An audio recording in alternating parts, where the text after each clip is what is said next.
Hello guys, तो स्वागत है आप सबका आज की इस वीडियो में। तो गाइस आज की इस वीडियो में मैं आपको बताने वाला हूँ जीजीएसआईपीयू की तरफ से जो एक नई स्कीम आई है उसके बारे में, जो कि दोस्तों एक स्कॉलरशिप स्कीम है। तो दोस्तों वीडियो के साथ एंड तक बने रहिए, क्योंकि इसमें मैं आपको इस स्कीम की एलिजिबिलिटी बताने वाला हूँ। इस स्कीम के लिए अगर आप एलिजिबल हैं तो आपको फॉर्म कहाँ से फिल करना है वो भी बताने वाला हूँ, और साथ ही साथ आपको इसके लिए कौन कौन से डॉक्यूमेंट्स चाहिए मैं उसके बारे में भी बताने वाला हूँ। तो चलिए वीडियो को शुरू करते हैं। तो दोस्तों सबसे पहले तो ये जो नोटिस है जीजीएसआईपीयू की तरफ से आ रखा है 12 तारीख को, आप यहाँ पे टॉप पे देख सकते हैं, इसकी डेट 12 तारीख की है।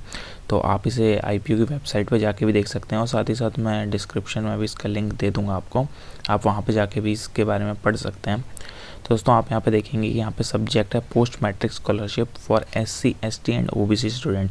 तो दोस्तों ये जो स्कॉलरशिप स्कीम है ये सिर्फ यूनिवर्सिटी ने एससी, एसटी और ओबीसी स्टूडेंट्स के लिए ही निकाली है, यानी कि इसमें जनरल के लिए इन्होंने कुछ भी नहीं निकाला है। ये सिर्फ एससी, एसटी और ओबीसी के लिए है, तो जनरल का इससे कोई मतलब नहीं है, जनरल इसके लिए एलिजिबल ही नहीं है, बाकी के तीनों कैटेगरीज के लिए एलिजिबल है। तो दोस्तों स्कीम क्या है ये पढ़ते हैं। All the students are informed that the government of NCT of Delhi individually and also in collaboration with the central government in sponsored 9 types of scholarships for the students belonging to scheduled caste, scheduled tribe and other backward classes. तो दोस्तों यहाँ पे इन्होंने 9 तरीके की scholarship schemes निकाली हैं, जिसमें दोस्तों इन्होंने फर्स्ट क्लास से लेके मास्टर्स तक की, सिर्फ बैचलर्स तक की नहीं मास्टर्स तक की भी स्कीम निकाली है, लेकिन इसमें हम सिर्फ कॉलेज स्कीम्स के बारे में ही बात करने वाले हैं।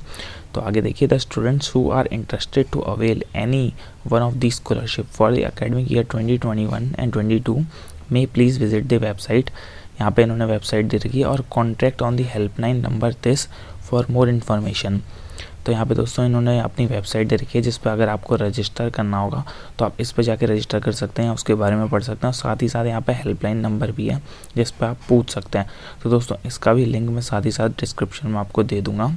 आगे चलते हैं। A detailed information for this effect is enclosed herewith for the ready inference. The scholarship for academic year 2021-2022 is open till 31/1/2022, यानी कि दोस्तों जनवरी के एंड तक एलिजिबल हो आप इसको फिल करने के लिए। तो दोस्तों ये जो है आज आ रखी है 14 तारीख, और ये स्कॉलरशिप आई है 12 तारीख को, और आप इसे 31 तारीख तक भर सकते हो। तो दोस्तों आप जानते हैं इसकी एलिजिबिलिटी के बारे में, हमें ये तो पता चल गया इसका फॉर्म फिल करना है हमें इस वेबसाइट से जो इन्होंने दे रखी है www.scst.welfare.delhi-government.nic.in। दोस्तों आप चलते हैं इसके लिए एलिजिबिलिटी के बारे में। तो यहाँ पे इन्होंने सेकंड पन्ने में ये सारी इन्फॉर्मेशन हिंदी में भी लिखी हुई है, जिससे आपको पढ़ने में आसानी हो। तो यहाँ पे इन्होंने कुछ एडिशनल पन्ने भी इसके साथ जोड़े हैं। इसमें पहले पन्ने में इन्होंने जो स्कूल के बच्चे हैं उनके लिए लिखा है, पर इससे हमारा कोई मतलब नहीं है, क्योंकि हम यहाँ पे कॉलेज रिलेटेड इन्फॉर्मेशन डिस्कस करने वाले हैं। तो यहाँ पे चलिए मैं आपको दिखाता हूँ, पहले बैचलर्स के लिए दिखाता हूँ। तो आप यहाँ पे पहला पॉइंट यहाँ पे देख सकते हैं, जो कि पब्लिक स्कूल बच्चों के लिए, और सेकंड पॉइंट यहाँ पे कॉलेज वालों के लिए। तो लिखा है कॉलेज और व्यावसायिक संस्थाओं में अध्ययन अनुसूचित जाति, अनुसूचित जनजाति, अन्य पिछड़े वर्ग के विद्यार्थियों को योग्यता छात्रवृत्ति। तो दोस्तों यहाँ पे देखिए इसकी एलिजिबिलिटी क्या है। अगर आप कॉलेज में पढ़ रहे हैं तो पहला पॉइंट है पिछली कक्षा में न्यूनतम 60% अंक, यानी कि आपकी जो लास्ट क्लास थी उसमें आपके मिनिमम 60% मार्क्स होने चाहिए। यानी कि मान लीजिए अगर आप अभी फर्स्ट ईयर में हैं तो आपके 12th क्लास में 60% या उससे ऊपर होने चाहिए। अगर आप सेकेंड ईयर में तो आपके फर्स्ट ईयर में 60% या उससे ऊपर होने चाहिए, और अगर आप फोर्थ ईयर में तो थर्ड ईयर में 60% या उससे ऊपर होने चाहिए। और यहाँ पर अगला पॉइंट है एससी, एसटी वर्ग के लिए कोई आय सीमा नहीं। एससी, एसटी वर्ग के लिए कोई आय सीमा नहीं, मतलब आपकी इनकम कितनी भी हो सकती है, उससे कोई फ़र्क नहीं पड़ता अगर आप एससी या फिर एसटी में हैं। ओबीसी की बात नहीं हो रही है, सिर्फ एससी और एसटी की बात हो रही है। फिर थर्ड पॉइंट है ओबीसी श्रेणी के छात्रों के लिए आय की सीमा 3 लाख प्रति वर्ष है। यानी कि अगर आप ओबीसी कैटेगरी में हैं तो आपके पास इनकम सर्टिफिकेट होना चाहिए, जो कि 3 लाख पर ईयर का होना चाहिए, यानी कि आपकी इनकम उससे ज़्यादा नहीं होनी चाहिए, उससे कम ही होनी चाहिए।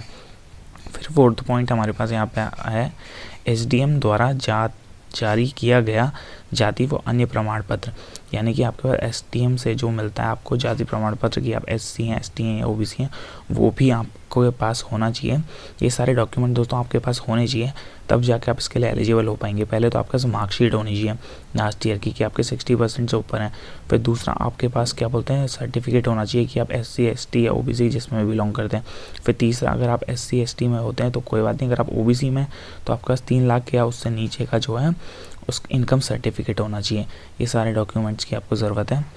फिर यहाँ पे हम आगे पॉइंट्स देख सकते हैं। अनुसूचित जाति के विद्यार्थियों को विदेश में उच्च अध्ययन के लिए वित्तीय सहायता, यानी अगर आप बाहर भी पढ़ने जाना चाहते हैं तो यहाँ पे उसके लिए भी आप यहाँ पे उसके लिए भी अप्लाई कर सकते हैं। साथ ही साथ आपको इन्होंने पॉइंट्स भी दे रखे हैं कि आप कैसे कैसे एलिजिबल होंगे इसके लिए। तो आप दोस्तों ये पूरा यहाँ पे डिस्क्रिप्शन में पढ़ सकते हैं। मैं डिस्क्रिप्शन में लिंक दे दूँगा आपको, आप जिस भी कैटेगरी में पढ़ते हैं। फ़िलहाल मैंने आपको बैचलर्स के लिए बता दिया है कि अगर आप बैचलर्स में और अप्लाई कर रहे हैं तो आपको ये सारी एलिजिबिलिटी होनी चाहिए, तब जाके आप फॉर्म फिल कर सकते हैं। फॉर्म फिल करने की वेबसाइट ये है, मैं आपको फिर भी डिस्क्रिप्शन में लिंक दे दूँगा। आप यहाँ जाके देखिए पहले कि आप एलिजिबल हैं कि नहीं है। अगर आप एलिजिबल हैं तो सारे डॉक्यूमेंट्स इकट्ठा कीजिए, और डॉक्यूमेंट्स इकट्ठा करने के बाद इस वेबसाइट पे जाके अपना फॉर्म फिल कर लीजिए। वीडियो को देखने के लिए थैंक यू। अपने दोस्तों के साथ लाइक और शेयर ज़रूर कीजिएगा।